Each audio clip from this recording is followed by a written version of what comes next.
Hello दोस्तों, कैसे हो आप सब। दोस्तों आप सभी के लिए मैं लेकर आ चुका हूँ अर्धवार्षिक परीक्षा कक्षा 12वीं विषय हिंदी का असली पेपर। तो जैसा कि आपको पता है कि आपकी 7 जनवरी को आपका हिंदी का पेपर होने वाला है, तो उसके संबंध में आपका रियल पेपर मैं आपको लेके आ चुका हूँ। तो इस पेपर को सॉल्व करते हैं, यहाँ से शुरू करते हैं। चलिए सबसे पहले अपना पहला प्रश्न देखते हैं। पहला प्रश्न है, हरिवंशराय बच्चन का जन्म कहाँ हुआ था। इसका आपका राइट आंसर हो जाएगा 1907 ईस्वी में। ओके, तो इसका आपका राइट आंसर हो जाएगा 1907 ईस्वी में। आप देखते रहिए, मैं आपको बता देता हूँ धीरे धीरे करके, ठीक है। उसके बाद दोस्तों मैंने जो बायोलॉजी का पेपर डाला था उसमें से आपका पूरा में से पूरा वही पेपर आया है, सेम टू सेम, जिसकी मैंने वीडियो बनाई थी 2 पार्ट, और उसमें से आपका तो आप जाकर चेक कर सकते हो, उसमें से पूरा वही का वही पेपर आया है, ठीक है, सागर जिले में। ओके, और उसके बाद महाकाव्य में जीवन का चित्रण होता है, तो इसका आपका राइट आंसर हो जाएगा समग्र जीवन में, ठीक है। महाकाव्य में समग्र जीवन का चित्रण होता है। और चलिए आगे देखते हैं।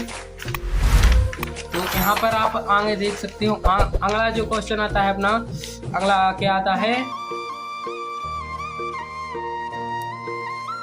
अशोक के फूल के रचयिता कौन है। तो इसका आपका राइट आंसर है हजारी प्रसाद द्विवेदी। उसके बाद है अंगारुगलना का अर्थ है कठोर वचन कहना। ओके, उसके बाद नेक्स्ट आता है, यशोधर बाबू अपनी पत्नी तथा बच्चों से चाहते थे क्या, सम्मान करना, ठीक है। उसके बाद अगला क्वेश्चन आता है, पत्रकार प्रकार के कितने प्रकार के होते हैं। पत्रकार 3 प्रकार के होते हैं, ठीक है। उसके बाद नेक्स्ट आता है, समाचार लेखन के प्रकार लिखिए। उसके बाद आता है रिक्त स्थान, समाचार लेखन के कितने प्रकार होती है। तो समाचार लेखन के यहाँ पर 6 प्रकार होते हैं। ओके, उसके बाद कवि बच्चन का ध्यान नहीं करते, तो इसमें आपका राइट आंसर हो जाएगा जग, ठीक है। कवि बच्चन जग का ध्यान नहीं करते हैं, ठीक है। उसके बाद रामचरितमानस का महाकाव्य खालिस्तान है, तो यहाँ पर गोस्वामी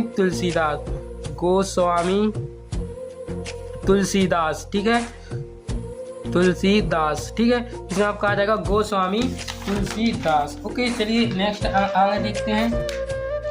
उसके बाद अगला क्वेश्चन होता है, बिंब के भेद लिखिए। तो इसका आपका राइट आंसर, बिंब के भेद कितने होते हैं, 4। उसके बाद आता है भक्तिन पाठ के रचयिता है। तो भक्तिन पाठ के रचयिता आप देख सकते हैं महादेवी वर्मा, ठीक है, आपको पता ही होगा महादेवी वर्मा। चलिए मैं लिख देता हूँ महादेवी वर्मा, ठीक है, महादेवी वर्मा, ठीक है, महादेवी वर्मा है। ओके, उसके बाद आगे बढ़ते हैं। अगला जो क्वेश्चन आता है, उसके बाद अगला क्वेश्चन आता है शब्द युग्म के प्रकार लिखिए। उसके बाद अगला क्वेश्चन आता है शब्द और उसके बाद अगला क्वेश्चन आता है शब्द युग्म के प्रकार हैं। तो शब्द युग्म के कुल कितने प्रकार हैं, 3, ठीक है। शब्द युग्म के 3 प्रकार। उसके बाद है लक्षण शब्द शक्ति का प्रयोग खालिस्तान में होता है। तो जहाँ पर लक्षणों का बोध होता है वहाँ प्रयोग होता है, ठीक है। लक्षणों का बोध होता है जहाँ लक्षणों का बोध होता है, ठीक है। लक्षणों या फिर लक्षणों में होता है, ठीक है, लक्षणों में, ठीक, इतना लिखते लिए लक्षणों में होता है, ठीक है। उसके बाद अगला क्वेश्चन देखते हैं, सही जोड़ी बनाइए। तो सही जोड़ी मैं आपको बता देता हूँ, आप यहाँ से देख सकते हैं पूरी 6 सही जोड़ी हैं। तो इसमें आएगा 3 तिरह हो जाना। इस मुहावरे का अर्थ होता है मतलब कि उदासीन हो जाना, ठीक है, ये आपका फर्स्ट वाले की हो जाएगी। उसके बाद आता है सूर्यकांत त्रिपाठी निराला। तो इसका आपका राइट आंसर हो जाएगा छायावाद। इसमें आपका ये दूसरे का हो जाएगा। तीसरा है हरिवंशराय बच्चन। तो इसका आपका राइट आंसर हो जाएगा हरिवंशराय बच्चन किसके कवि हैं, तो छायावाद हालावाद के कवि हैं, ठीक है, हालावाद। उसके बाद आता है तुलसीदास। तो तुलसीदास में आपको लिखना है भक्ति काल के कवि हैं, ठीक है, चौथे में तुलसीदास भक्ति काल के कवि। उसके बाद आलोक धनवा यहाँ पर एक इनके कवि हैं नई कविता के, ठीक है, 5वें का ये आपको हो जाएगा आलोक धनवा।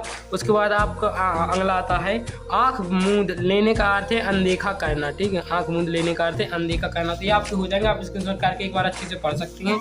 उसके बाद अगला क्वेश्चन आता है अपना, एक वाक्य में उत्तर लिखिए। सबसे पहला अपना क्वेश्चन आता है, आम गुठलियों के दाम, इस मुहावरे का क्या अर्थ है। इसके बाद दोहरा लाभ होना मतलब दुगना लाभ होना, ठीक है, मैं यहाँ पर लिख देता हूँ क्या है, दोहरा या फिर दुगना लाभ होना। तो मैंने यहाँ पर लिख दिया है दुगना लाभ होना। उसके बाद अगला आता है दूसरा, पाठशाला जाने की बात लेखक ने सबसे पहले किससे कही थी, माँ से, ठीक है। उसके बाद नेक्स्ट आ जाएगा आपका पत्रकारों के 3 प्रकारों के नाम लिखिए। तो ठीक है, पत्रकार की मैं आपको बता देता हूँ क्या हो जाएगा। एक तो पहला यही हो जाएगा, पहला हो जाएगा यहाँ पर आपका पत्रकारिता में सबसे पहला आपका पत्रकारिता कौन सी, खोजी पत्रकारिता आप लिख लेना, ठीक है, मैंने यहाँ पर लिख रखे हैं, आप देख सकते हैं। यहाँ पर आप देख सकते हैं। सबसे पहले खोजी पत्रकारिता, खेल पत्रकारिता, महिला पत्रकारिता, बाल पत्रकारिता, ये सब यहाँ पर हैं, तो आप इनको देख सकते हैं। उसके बाद अगला क्वेश्चन आता है, ठीक है। अगला क्वेश्चन में क्या आता है, पत्रकारों के 3 प्रकारों के नाम, ये आपका होगा। उसके बाद कवि ने दरिद्रता की तुलना किससे की है, तो इसका आपका राइट आंसर हो जाएगा रावण से, ठीक है। कवि ने दरिद्रता की तुलना किससे की है, राइट आंसर हो जाएगा रावण से, ठीक है। ठीक, उसके बाद खंड काव्य का एक उदाहरण दीजिए, तो खंड काव्य का यहाँ पर एक आपका उदाहरण हो जाएगा। सबसे पहले आपका खंड काव्य है जो, ठीक है, इसका आपका राइट आंसर हो जाएगा सुमित्रानंदन पंत ग्रंथि, ठीक है। इसके रचयिता सुमित्रानंदन पंत और ग्रंथि, ठीक है। तो यहाँ पर आप लिख लेना सुमित्रानंदन पंत और इनका क्या हुआ, खंड काव्य ग्रंथि। चलिए अगला क्वेश्चन देखते हैं। तो उसके बाद अगला क्वेश्चन आता है, रामायण किसकी रचना है, तो यहाँ पर आप देख सकते हैं कि रामायण किसकी रचना है, आपको पता होना चाहिए, महर्षि वाल्मीकि। यहाँ पर अपन लिख लेते हैं महर्षि वाल्मीकि, महर्षि वाल्मीकि, ठीक। उसके बाद नेक्स्ट क्वेश्चन है, डॉक्टर भीमराव अंबेडकर का जन्म कहाँ और कब और कहाँ हुआ था, तो यहाँ पर आप देख सकते हैं कि डॉक्टर भीमराव अंबेडकर का जन्म कहाँ हुआ था, 14 अप्रैल 1914, अप्रैल 1900 क्या 14 अप्रैल 1891 को मध्य प्रदेश के महू में हुआ था, ठीक है। महू में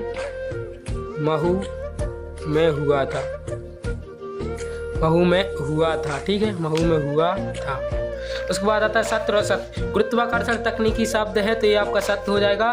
जूझ कहानी गोदान उपन्यास का अर्थ है, जूझ कहानी गोदान उपन्यास का अर्थ है, तो ये आपका सत्य हो जाएगा। उसके बाद आता है नाटक की मूल विशेषता समय का बंधन है, उसके बाद ये सत्य है। जयशंकर प्रसाद छायावादी कवि है, सत्य है। सूरसागर महाकाव्य है, असत्य है, यहाँ पर ये वाला सत्य और छठवा आपका आ जाएगा। महादेव वर्मा छायावादी युग है, सत्य है।